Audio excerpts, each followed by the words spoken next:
It's time for another edition of Inside Newark with Council President LaMonica McGiver.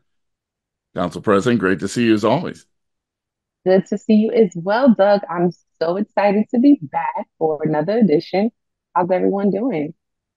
We're all doing well here, and we're glad that you are feeling better. I know you were a little under the weather the last time we spoke to you, so things are back to normal, right? Yes, finally. Oh my God, I think everyone was getting sick during a certain section of time, especially around the holidays. We had did all of that gathering and everything, and then caught everyone's germs. So I'm doing a lot better, and just watching myself as I continue to try to stay better because that was a horrible voice stunt that I had for like 2 weeks. We're glad that you're doing better. I wanted to talk about home ownership in Newark. There are a couple of things that have happened over the past couple of weeks that are extremely interesting. One is a program that deals with people for $1 get the opportunity through a lottery and the Neighborhood Assistance Corporation of America program to get a piece of property that is not usable right now, but they can put thousands of dollars in renovations through the money that they get. Now, 7 people have just been selected for this lottery, and so that program is underway. But there's also voucher programs that I know that you want to talk about as well. I mean, what's better than that, right, Doug? It's part of something that we've been doing here in the city of Newark, especially around trying to generate home ownership. I mean, definitely, having affordable rents, yes, that's important too. All of those things are important, but what's better than home ownership?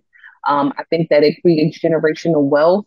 It helps, change the dynamics of people's lives. Some people dream all their lives about, having and owning a home. And so to be able to provide this, to have this new initiative that we're doing, here in the city of Newark, it's very exciting. One of the programs that we run currently right now, we kind of give away homes, similar to the $1 lottery, is we have our Section 8 home ownership program, where basically residents who currently have Section 8 can use their Section 8 vouchers for a mortgage, basically. The program is ran through Invest North. We partner, of course, with NACA as well for the financial piece of it, making sure that we're doing counseling and different things to get people prepared on what home ownership means, because many people don't know. I know when I bought my first home, you're like, oh my God, let me call somebody to fix this toilet. And no one's coming to fix the toilet. It's on you. Those are things that take, training, and it takes a mindset of change. And so we put a lot of, emphasis in that as well, of having workshops to teach people on how to be a good homeowner. What does that mean? What does home ownership really mean? It's more than just getting the house and having the house. It's how do you maintain it and keep up with it. So that program, where we go and we kind of do this, like, first sight of the house for the people who are getting it. I mean, you have to really be there to experience it. I mean, them walking into a refurbished, renovated, the last house that we did, we had partnered with a player from the New Jersey Giants who actually furnished the home for the family through Bob's Furniture. And I mean, to walk into that, I mean, just see the excitement, the family, the tears of joy and happiness. It's just something you cannot, really compare to. It's actually this is like one of the best programs and one of my favorite programs that have kind of happened underneath my leadership over the council over the last couple of years. And it's just exciting, and it's amazing to see people become homeowners. This new installment that you mentioned about the dollar lottery, this is something that we look to continue to do. We are starting with different portions. So we did 7 families the first time. And so the second time we'll be having another set of families. But it's really how we kind of get these properties available, right? Some of them can be through tax liens.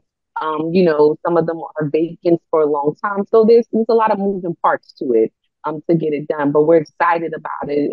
They were excited. The residents that were there, and definitely, of course, it comes with stipulations. There was a lot of, process that they had to go through with NACA to be qualified, and to go through the process. A couple of months ago, we had held a 4-day retreat where basically people can come down to Robert Tree Hotel. They had to, sign up. They would go to the retreat, and you had to go through like a lot of financial, background, a lot of paperwork. I mean, just like you go through with any, house that you're buying, right? It's a lot of work, especially when you get to the closing. They had to go through a process of it, and we had hundreds of people showing up to try to qualify, to try to, be able to, get this house. We also want to make sure you can, afford to stay there, that it all works out, that everything's lined up. We want to put you with a financial advisor who can show you how to do such. So, at the end of the day, it's a process, but it's well worth it because our number one goal is longevity, right? It's to make sure we're not just giving away a house and having this dollar lottery and that's it. We want to make sure we put you in a home. You're able to stay there. You know what you're doing. You know how to manage it. You know how to manage finances, and you're able to, really enjoy it. There's the other side, and I don't know if you have seen it, but uh, a lot of young people today don't even think about buying a home anymore. They're in apartments, and some of them seem to be extremely happy with that style of life. What's your thoughts on that? Well, I can understand it. I mean, the convenience. I mean, that used to be me, right? When I was younger, I was like, oh, I just love being in an apartment. I want to be in an apartment here, there. When I was traveling to go work in South Jersey, I was, getting an apartment closer to there and, commuting and doing things of that nature. So it makes sense because a lot of young people are transient in some cases. And sometimes a house means, permanent. It means, stable. It means I'm going to be here for and that's why, like, when I bought my first house, I knew I was like ready to do so. I was, having my daughter at the time, and I'm like, I want to just be stable. I want to be back in my community. I want to be here, and that was that for me. Like, even before, I owned my house before I was a councilwoman. But that was one of the choices that I made, to be closer to family and want to have something a little stable. But then I think also too, there are some young people out there who would love to own a house. They just, believe that they can't afford it. Some people can afford it. My sister was just talking about that recently about how, you can literally you can get approved to pay $2,500 in rent, but when you go to the bank to get a $2,500 mortgage, to get approved for that, they're getting denied. That's something wrong with that. Like, bigger than me and you sitting here having this conversation. But how is that even like possible? Like I can pay $3,000 in rent for a studio somewhere in Jersey City, or wherever, but I can't get a $3,000 loan, a $3,000 a month loan for a 25, 30 year, home. It's those types of things are troubling. And those are some of the things that you see nationwide people discussing. Because once again, we're still in a conversation of how rents are so expensive. There was just, new articles put out last week from NPR and a couple of other folks who were talking about the how most Americans are spending most of their income on rent. Literally more than 50% of folks' income, monthly income is going to rent. I mean, that's a problem. And many, people are seeing that. They're feeling it. They're feeling it in their pockets. They're feeling it in their everyday life. It's stressful. And it's something that, nationally we have to do something about.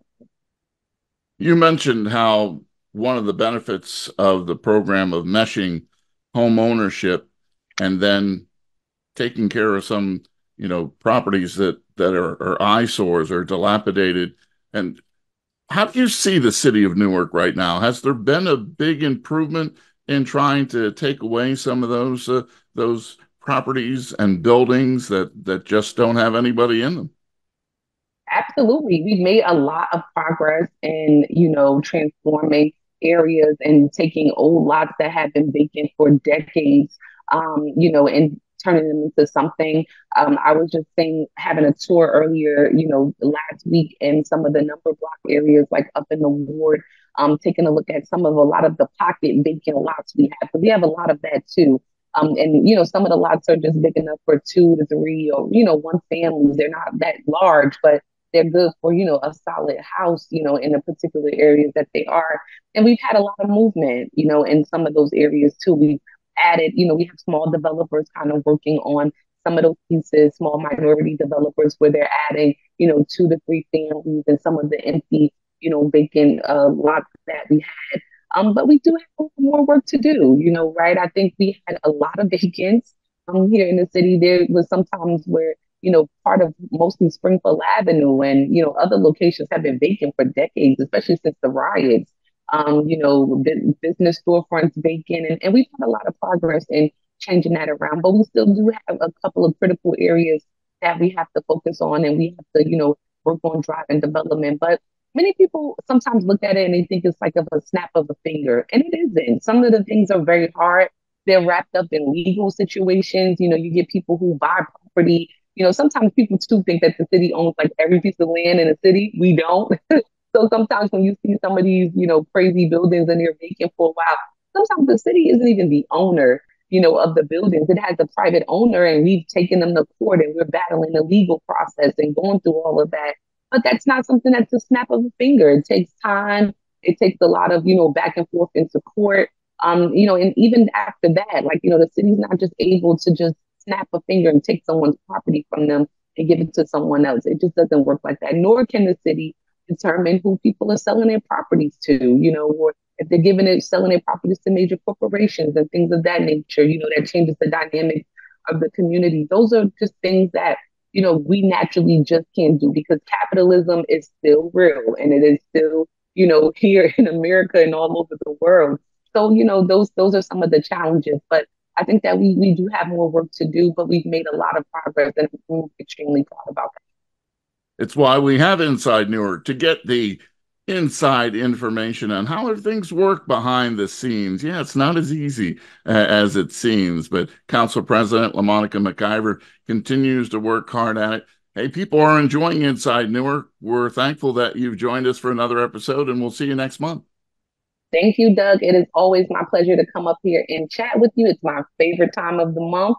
And I look forward to seeing you guys back for the next edition. Please make sure that you're sharing this, information, sharing our broadcast that we put out about Inside Newark because it's important for people to, learn more about Newark and learn and know about what's happening. So stay informed.